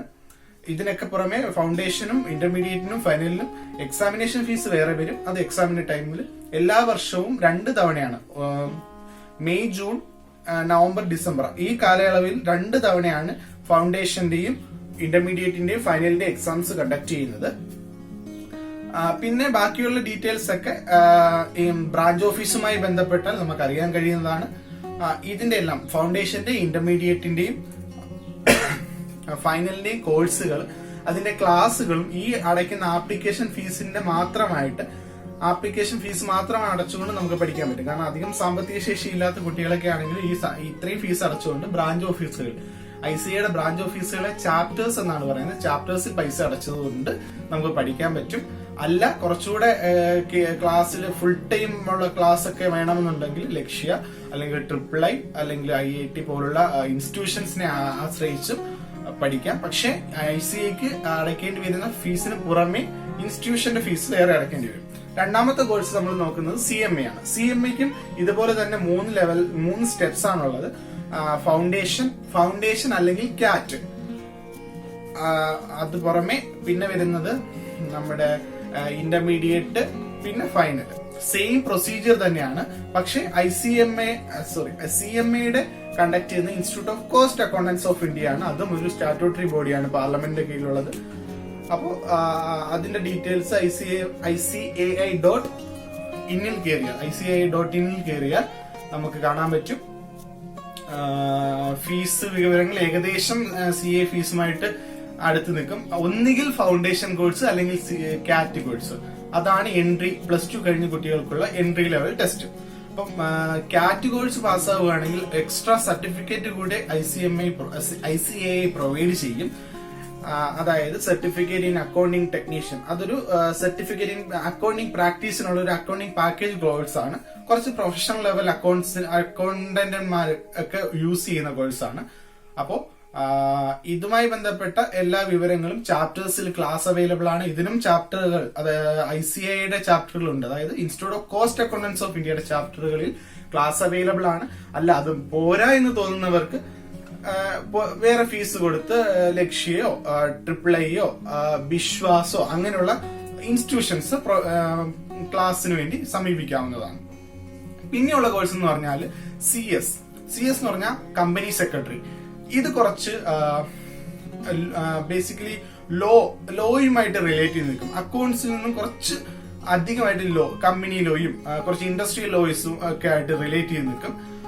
ഇതിനും 3 സ്റ്റെപ്സ് ആണുള്ളത്. Executive programme, foundation, executive and final programme. ഫൈനലിനെ പ്രൊഫഷണൽ, CS പ്രൊഫഷണൽ എന്നാ പറയുന്നത്. ഇതിനും സെയിം ഏകദേശം പ്രോസസ് സെയിം തന്നെയാണ്. ഇതിന്റെ സൈറ്റ് ICSI.com കയറിയാൽ നമുക്ക് ഇതിന്റെ കൂടുതൽ ഡീറ്റെയിൽസ് അറിയാൻ കഴിയും.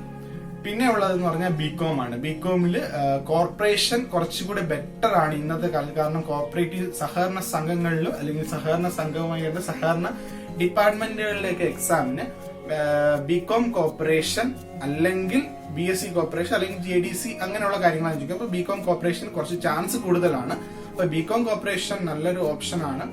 മാത്രമല്ല ഈ CA, CMA, CS കൂട്ടത്തില് പ്രൈവറ്റ് ആയിട്ട് BComോ അല്ലെങ്കിൽ ഏതാണ് വേണ്ടതെന്ന് വെച്ചാൽ നമുക്ക് ഇപ്പൊ BCom കഴിഞ്ഞവർക്കും ഈ കോഴ്സുകൾ, അതായത് CS-ലേക്കും CMA-ലേക്കും CA-ലേക്കും ഡയറക്റ്റ് എൻട്രി വഴി പ്രവേശിക്കാനുള്ള അവസരവും ലഭ്യമാണ്.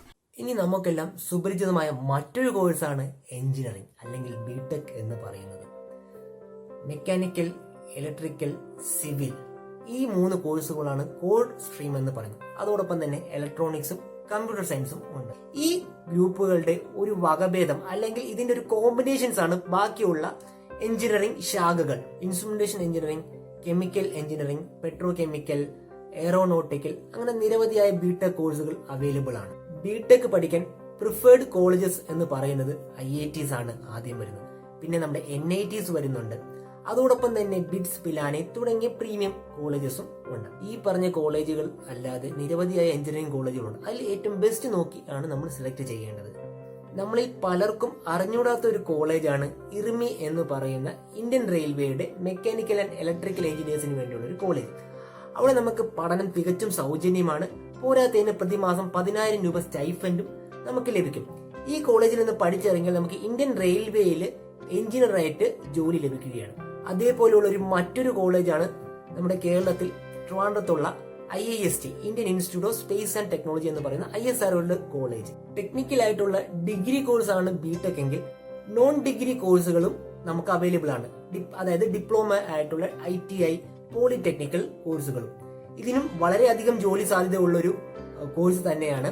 പോളിടെക്നിക് കഴിഞ്ഞവർക്ക് സെക്കൻഡ് ഇയറിലൂടെ BTechൽ ലാറ്ററൽ എൻട്രി അഡ്മിഷൻ നേടാവുന്നതാണ്. അതുകൂടാതെ തന്നെ പോളിടെക്നിക്കാര് ഓൾ ഇന്ത്യ എഞ്ചിനീയേഴ്സ് അസോസിയേഷന്റെ AMIE എന്ന എക്സാംസ് കംപ്ലീറ്റ് ചെയ്യുകയാണെങ്കിൽ അവർക്ക് എഞ്ചിനീയറിംഗിന്റെ ഇക്വലന്റ് ആയിട്ടുള്ള സർട്ടിഫിക്കറ്റ് ലഭിക്കുന്നതാണ്.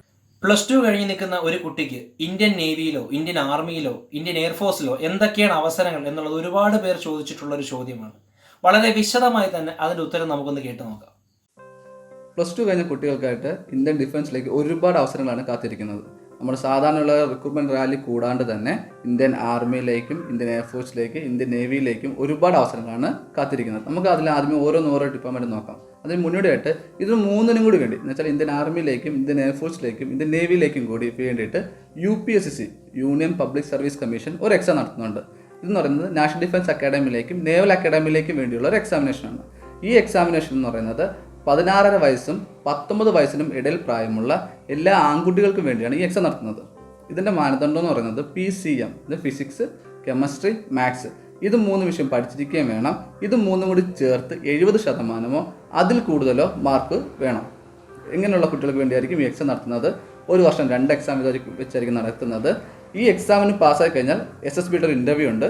അതും കൂടി കഴിഞ്ഞിട്ടായിരിക്കും പിന്നീട് ഡിഫൻസ് അക്കാഡമിയിലേക്കുള്ള പ്രൊമോഷൻ എന്ന് പറയുന്നത്. ഓക്കെ, ഇത് നമ്മൾ കേട്ട് പരിചയമുള്ള പല പോസ്റ്റിലേക്ക്, മേജർ റാങ്ക്, ഫ്ലൈയിങ് ഓഫീസർ, ഒരുപാട് കേട്ട് പരിചയപ്പെട്ട ഇതാണ് ക്യാപ്റ്റൻ പോസ്റ്റിലേക്ക്. ഇങ്ങനെയുള്ള പോസ്റ്റിലേക്കൊക്കെ എത്താൻ പറ്റുന്നതിൽ ഒരു ഇമ്പോർട്ടൻ്റ് ആയിട്ടൊരു എക്സാമാണ് UPSC നടത്തുന്ന ഈ എക്സാമിനേഷൻ എന്ന് പറയുന്നത്. അത് ഇന്ത്യൻ നേവിയിലേക്കും ആർമിയിലേക്കും എയർഫോഴ്സിലേക്കും 3ലേക്കും കൂടി ചേർത്തിട്ടാണ് ഒറ്റ എക്സാം നടത്തുന്നത്. ഓക്കെ, ഇനി നമുക്ക് ഓരോരോ ഡിപ്പാർട്ട്മെൻറ്റിലേക്ക് നമുക്ക് സെപ്പറേറ്റ് നോക്കാം. ഫസ്റ്റ് എന്ന് പറയുന്നത് ഇന്ത്യൻ എയർഫോഴ്സിലേക്ക്. ഇന്ത്യൻ എയർഫോഴ്സുകാർ +2 കഴിഞ്ഞിട്ടുള്ളവരെ ക്ഷണിക്കുന്നത് എയർമൻ എന്ന കാറ്റഗറിയിലേക്കാണ്. എയർമാനിൽ തന്നെ 2 കാറ്റഗറി ഉണ്ട്. ഒന്ന് ഗ്രൂപ്പ് Xും ഗ്രൂപ്പ് Yയും. ഗ്രൂപ്പ് X എന്ന് പറയുന്നത് ടെക്നിക്കൽ എൻട്രി ആണ്. ഗ്രൂപ്പ് Y എന്ന് പറയുന്നത് നോൺ ടെക്നിക്കൽ എൻട്രി ആണ്. നമുക്കിതിലേക്ക് അപ്ലൈ ചെയ്യണം, എയർമാനായിട്ട് അപ്ലൈ ചെയ്യണം എന്നുണ്ടെങ്കിൽ www.indianairforce.nic.in എന്ന സൈറ്റിൽ കയറുക. ഇന്ത്യൻ എയർഫോഴ്സിൻ്റെ സൈറ്റാണ്. അതിൽ കയറിയിട്ട് അതായത് കരിയറിൽ കയറിയിട്ട് എയർമാനകത്ത് ക്ലിക്ക് ചെയ്ത് കഴിഞ്ഞാൽ അതിൻ്റെ നോട്ടിഫിക്കേഷൻ വന്നിട്ടുണ്ടെങ്കിൽ നേരത്തെ നോട്ടിഫിക്കേഷൻ കാണാം, അതിലേക്ക് സെലക്ഷൻ വന്നിട്ടുണ്ടെങ്കിൽ നമുക്ക് അപ്ലൈ ചെയ്യാൻ പറ്റുന്നതാണ്. അതാണ് ഇന്ത്യൻ എയർഫോഴ്സിലേക്കുള്ള +2കാർക്കുള്ള എൻട്രി എന്ന് പറയുന്നത്. അടുത്തതായിട്ട് ഇന്ത്യൻ നേവിയിലേക്കുള്ളതാണ്. ഇന്ത്യൻ നേവി +2കാരെ 2 രീതിയിലേക്കാണ് സെലക്ട് ചെയ്യുന്നത്. ഫസ്റ്റ് എന്ന് പറയുന്നത് Indian navy BTech cadet entry scheme എന്ന സ്കീം വഴിയാണ് ഫസ്റ്റ് +2കാരെ എടുക്കുന്നത്. ഇത് എന്ന് പറയുന്നത് ഇതിലേക്കുള്ള സെലക്ഷൻ എന്ന് പറയുന്നത് purely based on JEE main exam rank ആണ്. എന്ന് വെച്ചാൽ JEE മെയിൻ്റെ ഓൾ ഇന്ത്യ റാങ്കിൻ്റെ ബേസിലായിരിക്കും ഈ സ്കീമിലേക്ക് BTechലേക്ക് ഇന്ത്യൻ നേവി +2കാരെ സെലക്ട് ചെയ്യുന്നത്. അതിന് JEE എക്സാം എഴുതി അതിൻ്റെ റാങ്ക് ലിസ്റ്റ് വന്ന് നല്ല റാങ്ക് മാത്രമേ ഇതെടുക്കൂ. ആ കോഴ്സ് ഏതൊക്കെയാണെന്നുള്ളത് നമ്മുടെ റാങ്കിൻ്റെ ബേസിലായിരിക്കും, JEE മെയിൻ്റെ ഓൾ ഇന്ത്യ റാങ്ക് ബേസിലായിരിക്കും സെലക്ഷൻ കിട്ടുന്നത്. ഓക്കെ, രണ്ടാമത്തെന്ന് പറയുന്നത് സെയിലേഴ്സ് എൻട്രി ആണ്. നമ്മൾ ഒട്ടുമിക്ക എല്ലാവർക്കും സുപരിചിതമാണ് സെയിലേഴ്സ് എൻട്രി എന്ന് പറയുന്നത്. സെയിലേഴ്സ് എൻട്രി തന്നെ പല പല കാറ്റഗറി ഉണ്ട്. AA artificial apprentice, SSR senior secondary recruit, metric recruit, non metric recruit, musician എന്നിങ്ങനെയുള്ള പൊസിഷൻസ് ഉണ്ട്. ഇതിനകത്ത് AA SSR എന്ന് വെച്ചാൽ ആർട്ടിഫിഷ്യൽ അപ്രന്റീസ്, SSR എന്ന് വെച്ചാൽ സീനിയർ സെക്കൻഡറി റിക്രൂട്ട്, ഇത് രണ്ടിലേക്കും നമുക്ക് അപ്ലൈ ചെയ്യണമെന്നുണ്ടെങ്കിൽ ഫിസിക്സ് മാത്സ് മസ്റ്റായിട്ട് പഠിച്ചിരിക്കണം. ഇതിനോടൊപ്പം ഒന്നെങ്കിൽ കെമിസ്ട്രിയോ ബയോളജിയോ കമ്പ്യൂട്ടർ സയൻസോ ഇതിലേതെങ്കിലും ഒന്നും കൂടി പഠിച്ചിരിക്കണം. മാത്രമല്ല ഇത് മൂന്നിനും കൂടി ചേർത്ത് 60% അതിൽ കൂടുതലോ മാർക്കും വേണം. എങ്കിൽ മാത്രമേ നമുക്ക് AA അല്ലെങ്കിൽ എന്ന് വെച്ചാൽ ആർട്ടിഫിഷ്യൽ അപ്രന്റീസിലേക്കോ SSRലേക്കോ അപ്ലൈ ചെയ്യാൻ പറ്റും. അതാണ് ഇന്ത്യൻ നേവി സെയിലേഴ്സിനെ എടുക്കുന്ന രീതി എന്ന് പറയുന്നത്. ആ ഇന്ത്യൻ നേവിയിലേക്ക് നമുക്ക് അപ്ലൈ ചെയ്യണമെങ്കിൽ www.joinindiannavy.gov.in എന്ന സൈറ്റ് ഉണ്ട്. അതിൽ കയറി കഴിഞ്ഞാൽ അതിനകത്ത് ഓൾറെഡി നമുക്ക് നോട്ടിഫിക്കേഷൻ സൈഡിൽ കാണാൻ പറ്റും ഏതൊക്കെയാണ് ഇപ്പോൾ വിളിച്ചിട്ടുള്ളത്. അതല്ല എന്നുണ്ടെങ്കിൽ സൈലേഴ്സ് എൻട്രി, ഓഫീസേഴ്സ് എൻട്രി എന്ന് പറയുന്ന 2 പൊസിഷൻസ് അവിടെ കിടപ്പുണ്ടായിരിക്കും. അത് ക്ലിക്ക് ചെയ്ത് നമുക്ക് അതിലേക്ക് അതിൻ്റെ ബാക്കി കാര്യങ്ങൾ പ്രൊസീജിയേഴ്സ് നമുക്ക് എഴുതി നോക്കി പോകാവുന്നേ ഉള്ളൂ, അപ്ലൈ ആവുന്നേ ഉള്ളൂ. ഓക്കെ, അത് മാത്രമല്ല ഈ ഒരു സൈറ്റിന് വേറെ പ്രത്യേകത കൂടി ഉണ്ട്. അതിനകത്ത് നമുക്ക് നമ്മുടെ എലിജിബിലിറ്റി ചെക്ക് ചെയ്യാൻ പറ്റും. എലിജിബിലിറ്റി മീൻസ് നമ്മുടെ എഡ്യൂക്കേഷൻ ക്വാളിഫിക്കേഷൻ, നമ്മളെ ഏജും എല്ലാം അടിച്ചു കൊടുക്കുകയാണെങ്കിൽ നമുക്ക് ഏതൊക്കെ ഇൻ ഫ്യൂച്ചർ നമുക്ക് ഏതൊക്കെ എക്സാമിനേഷൻസ് നമുക്ക് അറ്റൻഡ് ചെയ്യാൻ പറ്റും, അതിനൊക്കെ എന്തൊക്കെ ഇൻസ്ട്രക്ഷൻസ് എല്ലാം നമുക്ക് അതിൽ തന്നെ കാണാൻ പറ്റുന്നതാണ്. ഓക്കെ, ഇത് രണ്ടുമാണ് ഇന്ത്യൻ നേവിയിലേക്ക് +2കാരെ എടുത്തുകൊണ്ടുള്ള 2 എക്സാമിനേഷൻ എന്ന് പറയുന്നത്. മൂന്നാമത്തെ എന്ന് പറയുന്നത് ഇന്ത്യൻ ആർമിയിലേക്കുള്ളതാണ്. ഇന്ത്യൻ ആർമിയിലേക്കുള്ളതാണ് Indian army TES technical entry scheme എന്ന് പറയുന്നത്. ഇതിലേക്ക് കയറണമെന്നുണ്ടെങ്കിലും PCM ഫിസിക്സ് കെമിസ്ട്രി മാത്സ് പഠിച്ചിരിക്കുക വേണം.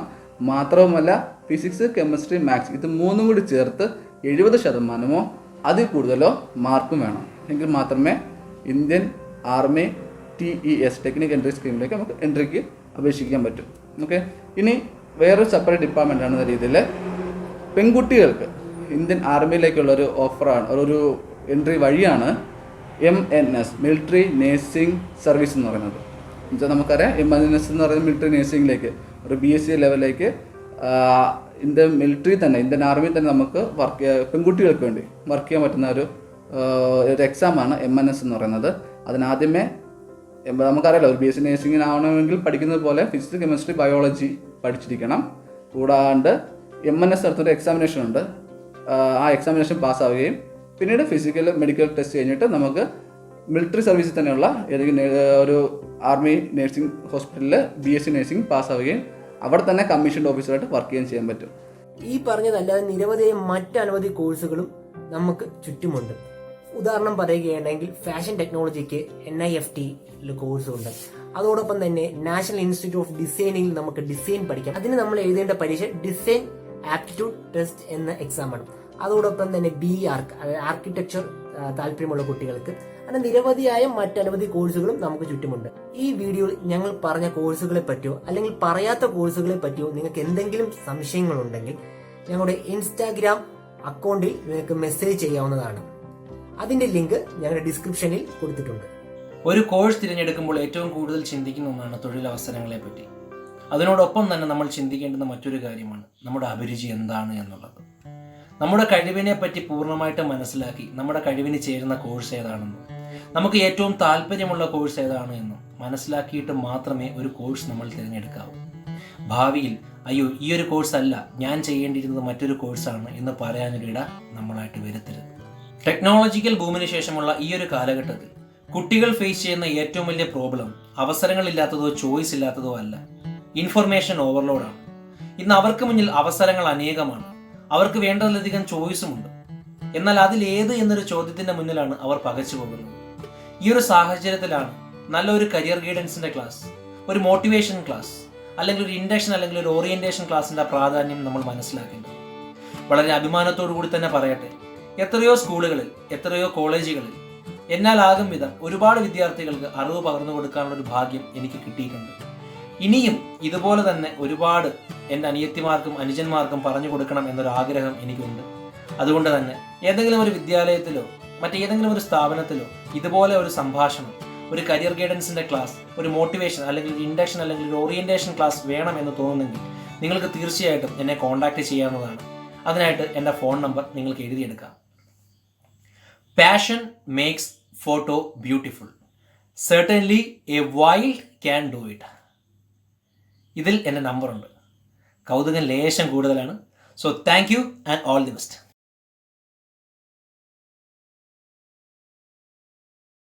ഈ വീഡിയോ നിങ്ങൾക്ക് ഇഷ്ടപ്പെട്ടെങ്കിൽ തീർച്ചയായും ഷെയർ ചെയ്യുക, സബ്സ്ക്രൈബ് ചെയ്യുക.